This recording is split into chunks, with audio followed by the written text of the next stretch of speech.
breaking news. Russian President Vladimir Putin expelling 755 American personnel from diplomatic missions in Russia. This move is in response to U.S. sanctions passed by Congress. Joining me now, former Clinton campaign advisor and the executive editor at Share Blue, Jess McIntosh, and MSNBC political analyst and Time columnist Elise Jordan. Jess, let me just start with you right off the top here. What are your reactions to the first on the record comments by Vladimir Putin about the expulsion of these 755 Americans? Well, it seems like Donald Trump's strategy of continuing to capitulate to Russia and to Vladimir Putin is not working out in the best interests of America. We saw the sanctions bill passed. We don't know why he hasn't signed it yet. It's sitting there on his desk. It was one of the few pieces of bipartisan legislation that passed with an overwhelming majority, and he clearly doesn't want to do it. We saw the way that he behaved at the G20, where he was very preoccupied with making sure that the rest of the world leaders understood that he had a very special, intimate relationship with Vladimir Putin, and he wanted to publicly perform that at that dinner. I haven't seen anybody suggest that that is a worthwhile national strategy, national security strategy for us, and we haven't seen Russia behave in a kinder, friendlier way towards the U.S. since he started making these overtures. So at some point we have to ask why he keeps doing this with Putin. Why the obsession with making Putin like him? Does Putin have something on him? Does he know something? Is he getting something that we're simply not aware of? There's a lot of questions here. Trump's behavior is very bizarre. Elise, I wanted to ask you, December 29th, I believe, I was on the air from 30 Rock in New York when the United States, President Obama administration, shut down these diplomatic facilities in the United States, the Russian diplomatic facilities.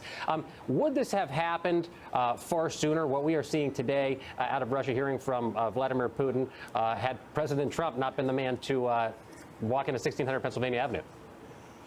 Well, you know, when President Obama took the two dachas, and he expelled, I believe, around 35 personnel. So you look at this proportionally, and Vladimir Putin has definitely escalated, you know, his response to this sanction bill that is in Congress. That President Trump, I believe, released a statement on Friday saying that he did plan to sign it, which actually surprised me because I was seeing, you know, I had predicted that he would be contrarian on this bill given his, you know, previous deference to Russia.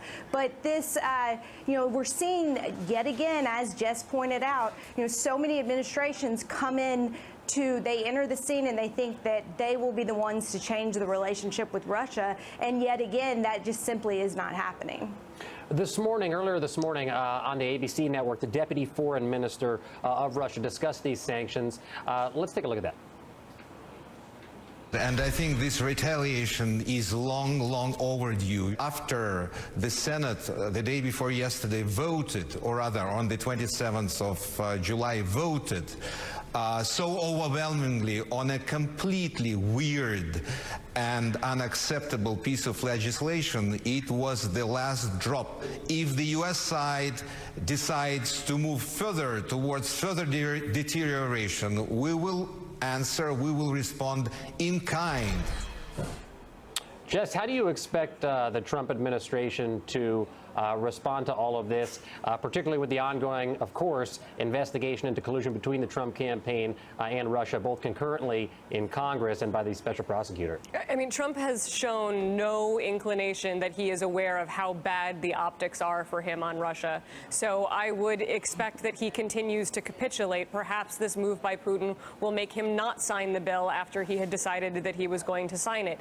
We don't know. And anybody who predicts what Trump is going to do, especially vis-a-vis Russia, is going to be proven silly for having tried to do that. So I'm not going to go too far down that road. He has enough to worry about in his own White House. I'm not even sure that he has the infrastructure in place to make these kinds of important decisions right now. I don't even know who would be pulled into the room or what process and channels those would work by. He might just decide to handle it on his own and announce his decision via Twitter.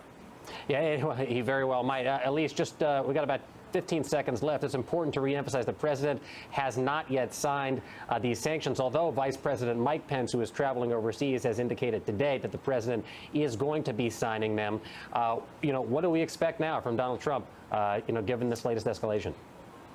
Well, I mean, it would be surprising if he backs down now at this point, because he would be, in a sense, capitulating to Putin. So I think it's going to be hard now that he has said that he plans to sign the bill to back away from that. But as Jess said, I really would never predict Donald Trump's behavior when it comes to Russia.